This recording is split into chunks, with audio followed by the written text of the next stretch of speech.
Pero estará Lía Arroyo ya lista también para conectarse con nosotros para que empecemos este análisis sobre la letra grande y la letra chica de cada uno de los proyectos de ley que están esperando ser aprobados, ser promulgados, etcétera. Ahí está Lía con nosotros. Hola Lía, ¿cómo estás? Lía Arroyo Canesa, por favor, no, nunca dije a la mamá italiana. Ya, perdón, la mamá. Hola, ¿cómo están? Bien, ¿y tú, Lía? ¿Me escuchan bien? Sí, perfecto. Perfectamente. Arroba bueno. Magar Muchas Mota, gracias. por si alguien te quiere hacer alguna pregunta por ahí. Exactamente. Oye, empecemos con lo del postnatal, porque yo decía, hay que tener cuidado, no creo que sea lo mismo un postnatal que una licencia. Partamos por ese proyecto y en lo que Oye, está una acuerdo. cuñada abogada me decía, le pongo un pelo más a la sopa. ¿Ya? No un pelo más, que feo, pero bueno. Decía que cuidado que las ISAPRES quieran después que vuelvan los planes con exclusión de paternidad o que te suban los planes porque es por este tema.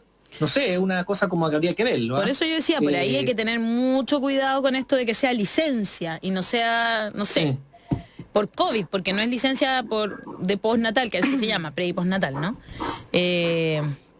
Lía, cuéntanos tú qué es lo que piensas sobre esta nueva modalidad. A ver, yo creo que sin duda es una solución. Dentro de lo que existía, de Exacto. los parámetros que se habían establecido en el proyecto del gobierno, evidente fue una solución entregada en un momento particular, porque no olvidemos, y ahí quiero engancharlo después con el razonamiento más político, no olvidemos que este acuerdo en la Comisión de Trabajo del Senado se da en el contexto en que la comisión mixta conformada para el estudio del proyecto de postnatal original lo declara admisible, con todas las cosas jocosas que pasaron entre medio, las filtraciones de video y los problemas con los audios. Y la Cámara de Diputados vota este proyecto y también lo declara admisible, ¿ya? Entonces, evidentemente, la situación del Senado, como que lo había declarado inadmisible en su tramitación, era bastante comprometida. Era necesario entregar una solución que diera por una parte la posibilidad al Senado de no desdecirse y por otra parte de solucionar un problema que ya está en un punto de ebullición bastante relevante. Entonces se acuerda este protocolo. De hecho, desde la primera citación a la Comisión de Trabajo, los senadores le piden al gobierno, está bien gobierno que nos trajo esto, pero esto no resuelve el problema, tráiganos una propuesta distinta. Ya. Y la propuesta que se habló en ese momento de la posibilidad de solucionarlo a través de la figura de las licencias, de decantarlo en una licencia. Y finalmente se arriba este protocolo. Están las indicaciones, entiendo que entran hoy día, porque esto implica una modificación al proyecto que había ingresado el gobierno, que permitía la utilización de los fondos de cesantía para este efecto. Porque la Comisión de Trabajo, de hecho, la citaron ahora en la mañana a las 12:30. Entonces ahí vamos a tener conocimiento del detalle del proyecto y vamos a poder ver, por ejemplo, el tema del financiamiento, que es un punto que nos queda ahí un poco. Entendemos que se va a financiar con cargo a las cotizaciones, Claro. pero eso puede que no sea suficiente porque los fondos no están diseñados a eso, cuánto es lo que va a haber de aporte fiscal involucrado, y los detalles finales, o sea, quiénes van a ser efectivamente, quiénes van a poder optar a aquellos, si van a ser todos quienes estaban haciendo uso del postnatal, si van a ser solo las mujeres, cuáles van a ser las condiciones, si se va a pagar de la misma forma de las licencias, porque también ahí creo que un problema es que vamos a utilizar un sistema que muchas veces ha demostrado ser defectuoso. El tema de las licencias, de los pasos, de los rechazos de licencia, ha sido un problema casi endémico del sector.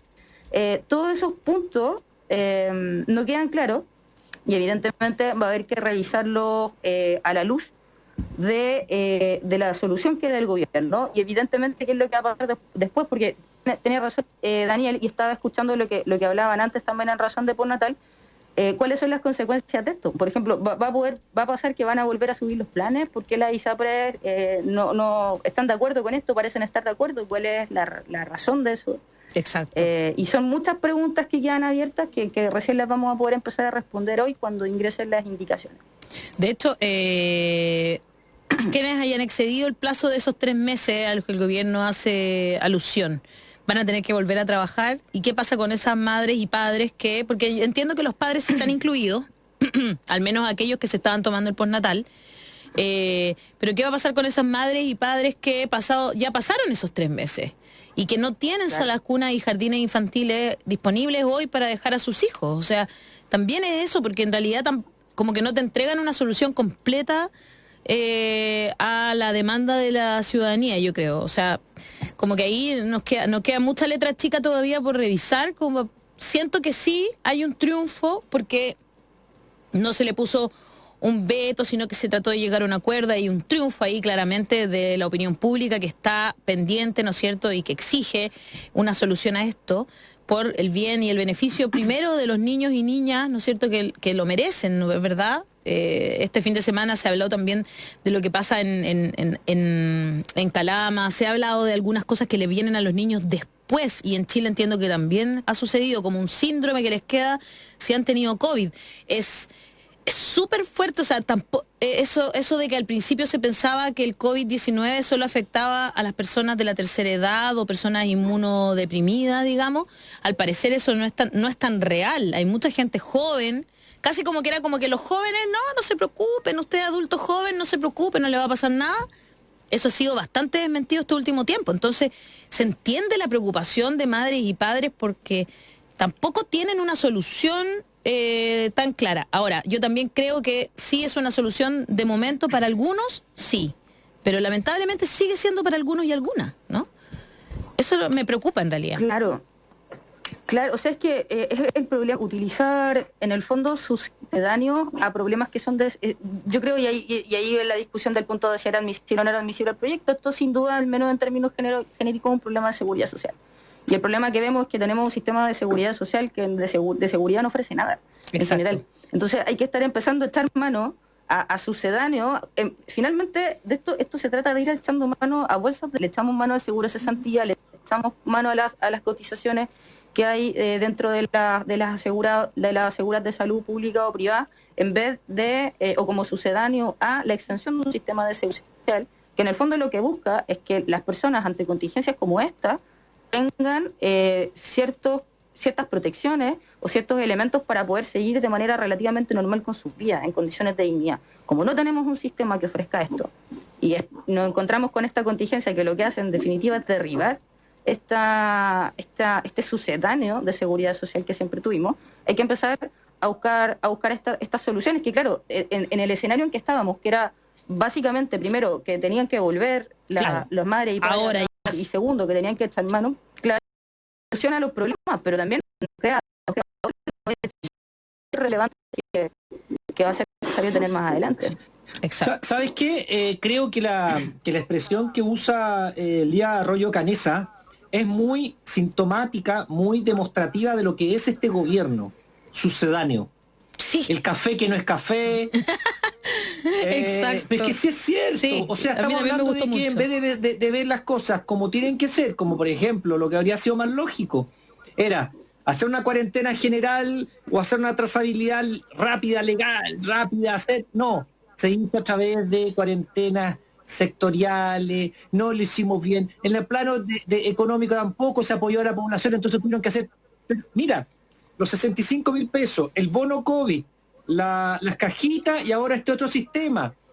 Estamos hablando ya de varios sistemas para tratar de paliar en vez de haberlo hecho una vez de buena forma. Puro sucedáneo, es lo que mueve a este gobierno. Es una muy buena definición la que se lía. Este gobierno es un gobierno sucedáneo.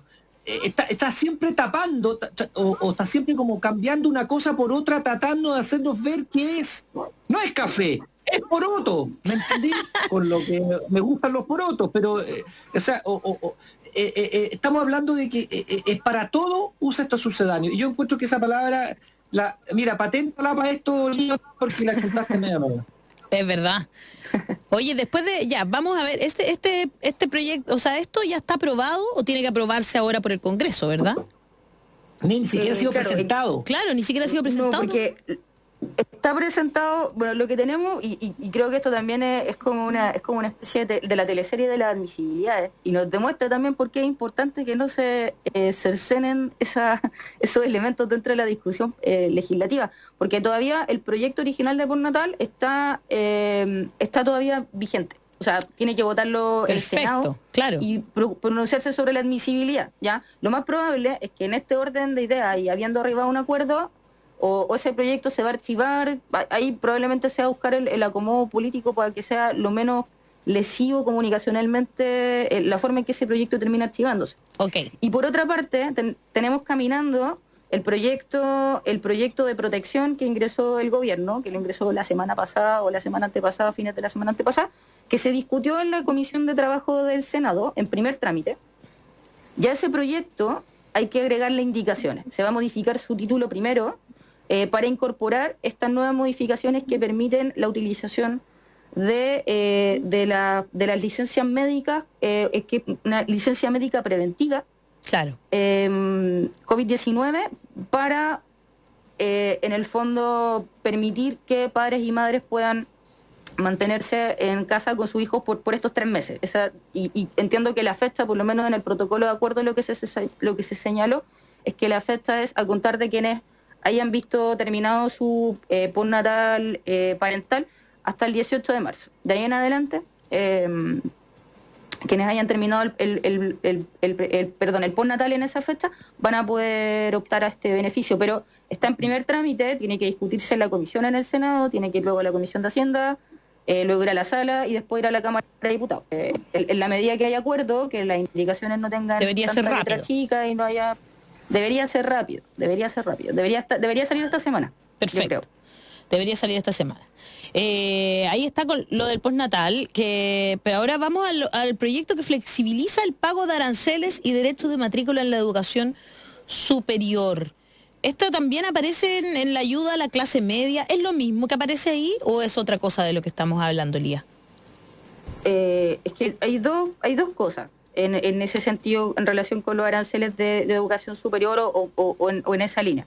Está por una parte, bueno, este plan de apoyo a la clase media del presidente, que entre ellos contiene posibilidad de flexibilizar o suspender cuotas de pago de créditos que tengan garantía estatal. Y en ese supuesto es aplicable al CAE. O sea, va a ser...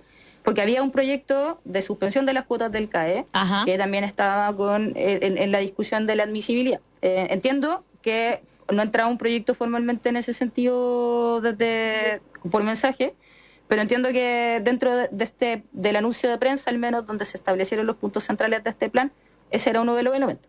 Y en paralelo está el proyecto de flexibilización de aranceles, que al principio era de suspensión de aranceles, pero que termina siendo una flexibilización, que lo hablamos la última vez que estuve con ustedes, que era básicamente respecto de los aranceles en curso, o sea, de quienes actualmente tenían la calidad de alumnos de instituciones de educación superior. Claro. ¿Ya? Ese proyecto se terminó de tramitar en la Cámara de Diputados, se aprobó, no exento de problemas, sobre todo en su última parte se llevó a la Comisión de Hacienda, porque señalando que en el fondo era un proyecto que sí generaba gasto público y que por lo tanto también tenía vicios de inconstitucionalidad por ser inadmisible, la cantinela habitual, pero finalmente el proyecto se aprobó en las condiciones que venía de la Comisión de Educación. O sea, considerando esto que yo les contaba la vez anterior que hablamos, que era la posibilidad de reabrir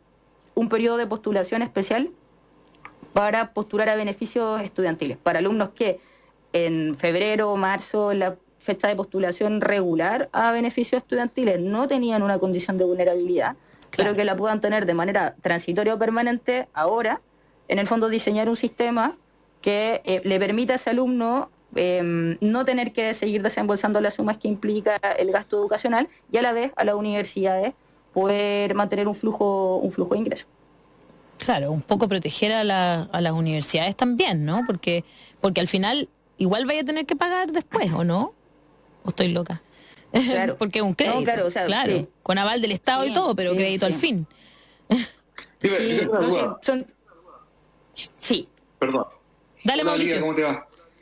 Hola, Sí, ¿cómo estás? respecto de los morosos del CAE, porque entiendo que, entiendo que, no entiendo si este beneficio ayuda a los que quieran reprogramar su deuda con el CAE o posterga el pago de esas cuotas a los deudores del CAE, porque también entiendo que de esos deudores el 50% más son morosos.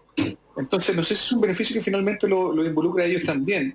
No sé si me expliqué bien, pero no me queda muy claro si esto contempla a los deudores del CAE en general, y si eso también, porque entiendo que ese beneficio solo para los que están al día con las cuotas, pero insisto, la mitad de los deudores del CAE son morosos, entonces quedarían fuera también del beneficio. ¿Se entiende, no? Claro, y los que más lo necesitan, porque por algo son morosos en el fondo. Claro. Sí, o sea, efectivamente, la suspensión en el ámbito, por lo menos que se ha discutido hasta ahora, dice relación con aquellos créditos que estén al día, o que en el fondo no estén, que no hayan pasado etapa de cobranza judicial, porque el CAE se materializa y quiere en el fondo lo que más angustia a los deudores del CAE, que luego se realizan las acciones pertinentes ante tribunales, para lograr el pago a través de juicio ejecutivo, y finalmente ven ellos afectados su patrimonio o lo que a muchos, yo tengo amigos que han tenido también esa situación, el de sus padres, que son también quienes figuran como deudores de ese crédito.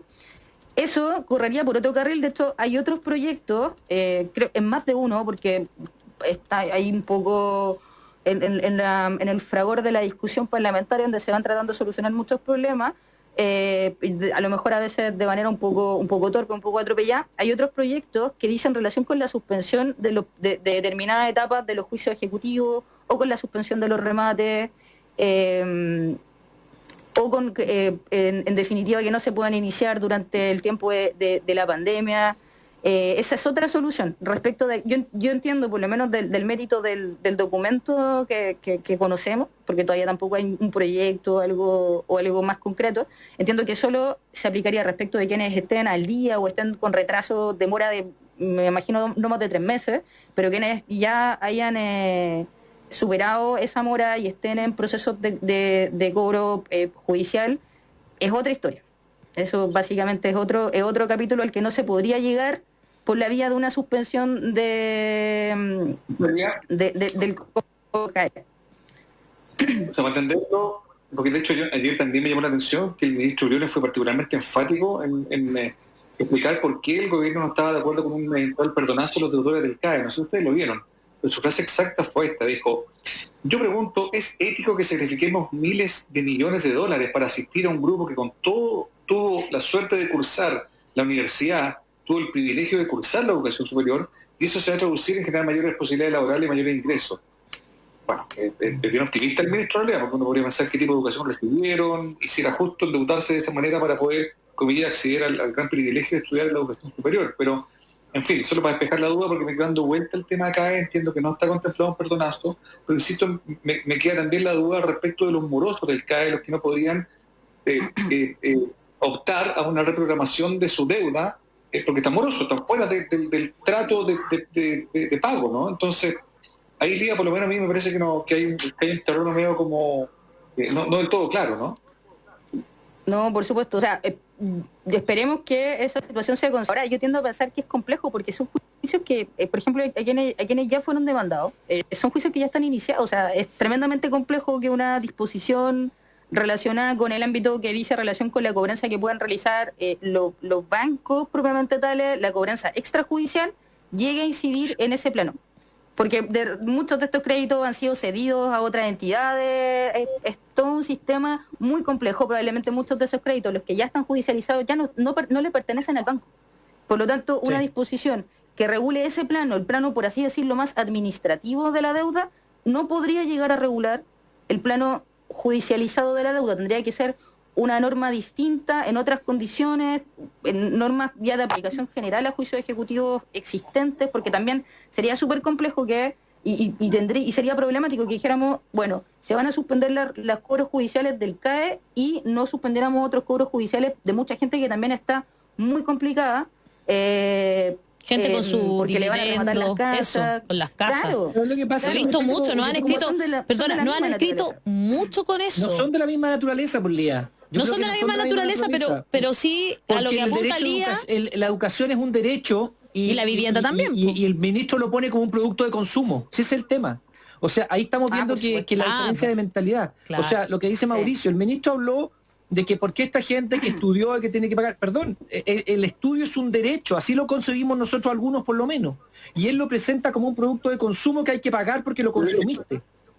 Un privilegio, un producto de consumo, tú consumiste un sándwich, tenés que pagarlo. Y dudo harto que sea ese privilegio además del que ellos hablan, porque entonces, si hace 20 años yo entiendo que pasar por la universidad implicaba un aumento, no sé, un subir, un peldaño social. Hoy día culturalmente puede significar eso, pero económicamente...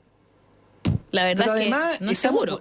Yo les recuerdo las políticas de Michelle Bachelet en su segundo gobierno, lo que tendía era a la gratuidad. Entonces, perdónenme, o sea, está bien, yo entiendo la cosa como jurídica de la cobranza al día, pero lo que hay de fondo atrás es...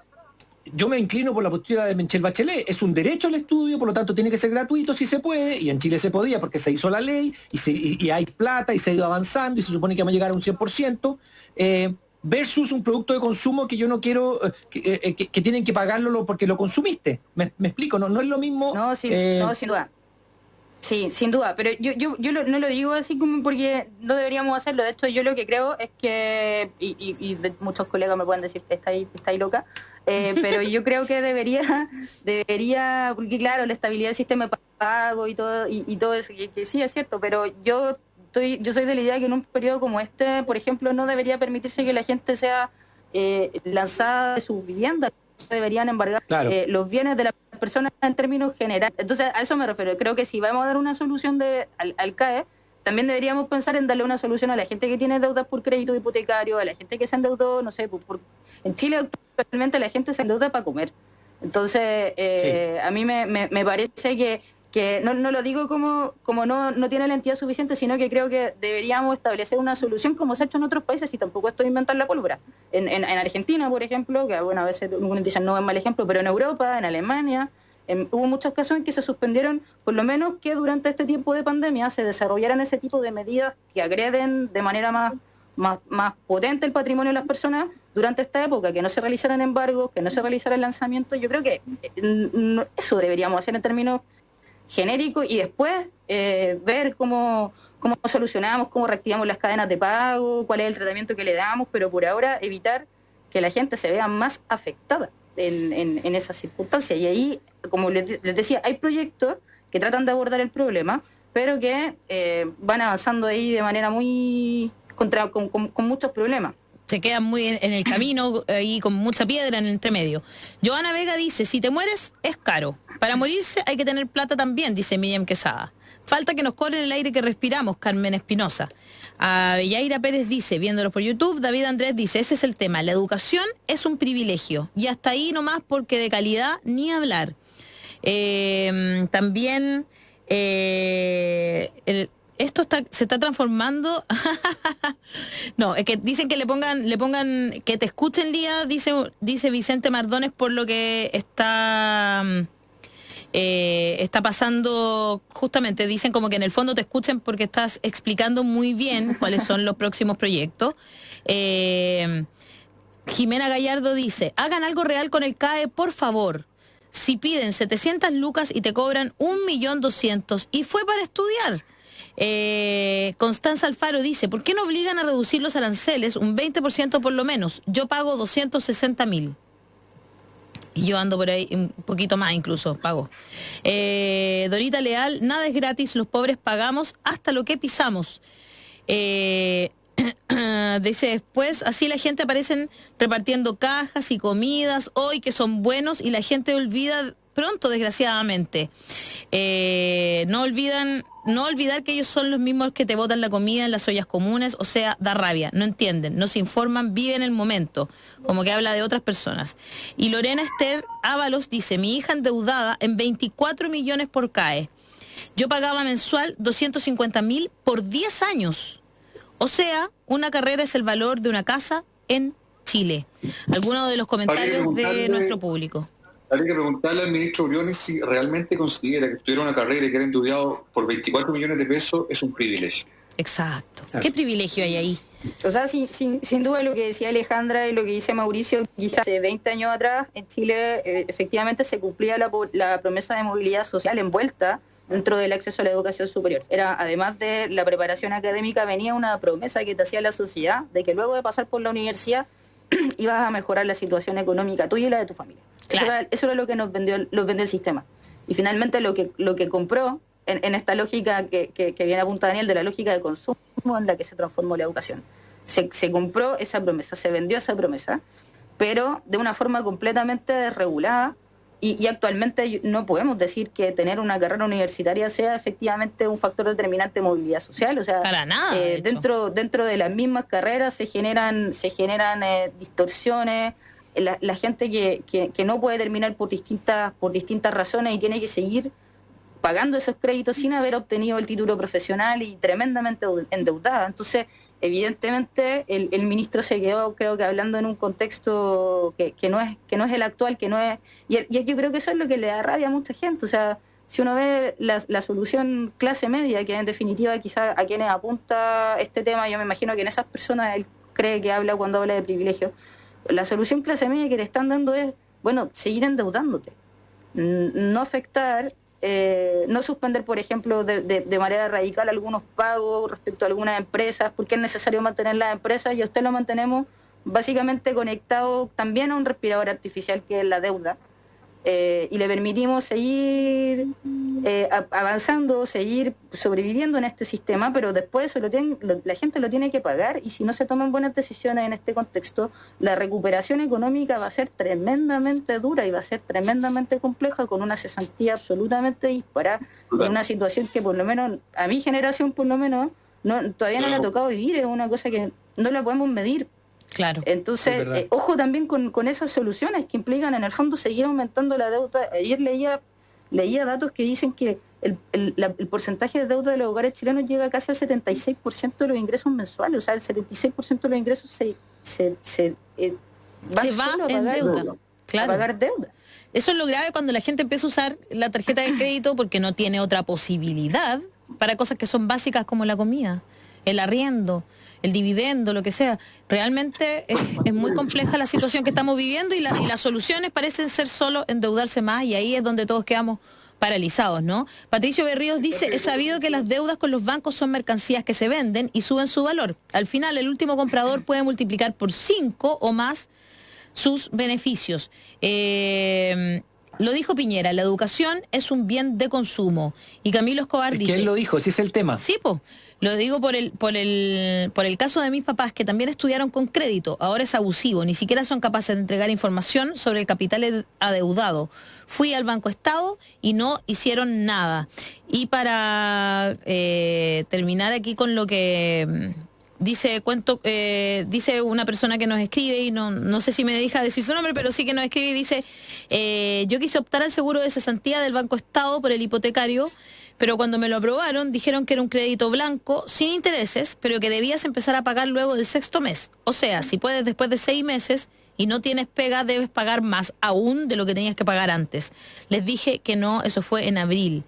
Hasta hoy me siguen llamando y me mandan mensajes y correos que acepte.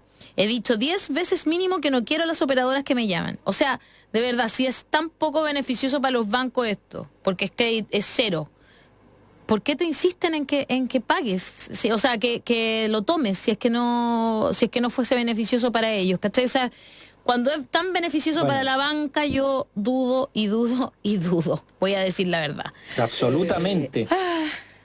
Yo quiero hacer una mención también respecto de un punto de... El observatorio ha estado trabajando en una especie de fact-checking relacionado con determinados proyectos. Y el primero en el que fue FOGAPE, ¿ya?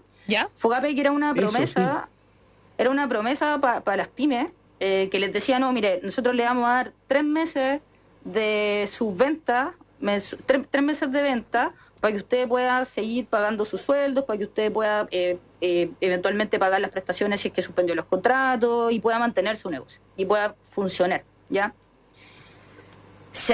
Bajo la promesa de entregar estos recursos a las pymes, se aceptó también un incremento en los topes máximos, llegando a 1 millón de UF de ventas para las empresas que pueden optar a este crédito, que está pensado solo para empresas pequeñas, no para las grandes, pero se incorporaron también. Sí, pero resulta que un millón de UF de venta no es una empresa chica, perdóname, una no, enorme. Se incorporaron las grandes. Por eso se permitió ingresar a estas empresas a cambio de comprometer recursos para las chicas. Dijimos, ya bueno, estar así, se les van a entregar 3 meses. Ahora, van a ser masivos, va a ser expedito, casi que el pyme va a ir, le va a decir al banco, oiga, quiero el crédito, y se lo va a entregar inmediatamente y se va a ir con la plata para la casa. Resulta que ahora la operación de FOGAPE ha sido un fracaso. La colocación de crédito, creo que si es que ha llegado al 20% o 15% de lo que se había comprometido originalmente, es mucho. Se dieron cuenta que el universo de empresas elegibles no era 1.300.000, sino que eran solo 600.000. No están bancarizados el resto. Claro, y en el fondo es lo que siempre se dijo, o sea, si uno estructura un sistema de inyección de recursos a través de los bancos, son los bancos los que van a imponer los que van a protegerse del riesgo de eventual no pago en un contexto además como este. Claro. La solución para las pymes no era a través del banco, porque hay un montón de pymes que son incluso informales, que están muy endeudadas, que están en DICOM de antes, porque se puso como fecha, no se puede mirar el DICOM hasta el 18 de octubre. O sea, los bancos tienen sistemas de DICOM histórico y todos sabemos que pueden ver los comportamientos de pago y lo van a mirar igual, no se van a abstener de hacerlo. Entonces, el sistema de inyección de recursos a las pymes, que también ha sido a través del endeudamiento, y uno puede decir, bueno, en ese caso es para capital de trabajo, se justifica porque es parte del sistema productivo, pero ni aún así ha logrado salvar a esas empresas. ¿Y qué es lo que pasa? Que le entregan 1,5, el promedio 1 o 1,5 de ventas, de meses de venta, ¿y qué hace ese pyme? Come con esa plata. Si es un pyme chico, exacto, la empresa no sobrevive, el empresario chico se endeuda y después resulta que va a terminar con la empresa quebra igual y con una deuda con el banco. Entonces, un sistema fracasado. Ay, pero está tal el fracaso, porque yo creo que nosotros nos acordamos que Hassan Akran lo dijo, podría haber sido a través del Banco del Estado con otra mentalidad o por Corfo, ¿se acuerdan que lo dijo? Sí. Porque no iba a funcionar, porque los bancos van a poner sus cortapisas y después me acuerdo que meses después el ministro de Hacienda salió rogándole que prestaran la plata, que se les dijo que prestaran la plata. Se les pasó a un interés de 0,5%, bajísimo del Banco Central. Así todo no lo han hecho. Entonces al final fue un fracaso terrible. ¿Y cuál es la muestra del fracaso? Que ahora el crédito para las personas no va a ser a través de los bancos. Mira cómo se muestra que ellos mismos tuvieron que darse cuenta que los créditos prestados por los bancos a la empresa no funcionaron en menos de un 20%, lo que dice, o sea, no están bancarizados. Hay miles de razones para decir que esos créditos no llegaron, bueno, y entonces ahora el Estado tuvo que reconocerlo diciendo que el mismo Estado le iba a pasar la plata a las personas no pasando por los bancos. Ahí tienes la prueba gráfica de que falló y que aunque se los dijeron. Efectivamente, han cambiado el sistema porque se dan cuenta que volver a hacerlo a través de los bancos era volver a fracasar, a quedar con recursos subejecutados y a no llegar a las personas finalmente. Si eso es un problema. Los bancos, en este momento, el acceso al crédito bancario, eso sí efectivamente está tremendamente elitizado. La gente que más lo necesita no puede acceder, sino la gente que tiene buen comportamiento de pago, que tiene patrimonio, que tiene solvencia. Exacto. Las pymes y las personas actualmente están en otra situación, en una situación donde no pueden demostrar esa solvencia, por lo tanto las herramientas, como bien dice Daniel, para llegar ahí, tienen que ser de promoción desde el Estado o a través del Banco Estado con políticas diferenciadas para ese tipo de grupos, pero llevarlo a la banca regular y todo el mundo les dijo que era una mala idea. Todo el mundo les dijo que era una mala idea. Y terminó como terminó. Sí, oye, por último, ahí después les dejo el link con obvio, vamos a seguir las láminas del fact-checking. Vamos a seguir, por supuesto, atentos a ese fact-checking porque es sumamente importante para muchas personas. Vanessa Toro dice, llevo 4 meses sin poder pagar el maldito CAE. Necesitaría un crédito para pagar eso. Ni siquiera tengo trabajo. Y si pago el CAE, no tendría para comer o vivir. Este gobierno cree que seamos sus clientes. Qué triste vivir en Chile. Elige vivir en cuotas, que ha sido el hashtag que se ha utilizado. COVID-19. Y Paula Reagada dice, esto es parte del abuso sistemático del Estado para poder estudiar. Si tiene que pactar con los bancos, lo mismo que trabajan con nuestros fondos de la AFP, y que nos pueden embargar todo. Estudiar es un derecho. En Chile es negocio para los grandes empresarios, que al final, claro, son los mismos que utilizan nuestros, los grandes empresarios son los que utilizan nuestro ahorro en la AFP, y así, ¿no es cierto?, que a ellos se los dan con un interés prácticamente nulo, y nosotros en cambio tenemos que rogar porque nos dejen utilizarlo. Es muy interesante lo que está diciendo. ¿Qué? Que son clase media, media alta, que tampoco le han dado el crédito. O sea, me escriben algunos que están ahí peleando con los bancos para que le den, y gente que tiene lucas, que tiene su casa propia, que tiene su negocio, y no le han dado los créditos y les ponen muchas trabas y no se lo han dado, y eso lo estoy viviendo yo con amigos, yo no específicamente, pero amigos que tienen pequeños negocios les ha pasado. O sea, lo que decía la Lía, absolutamente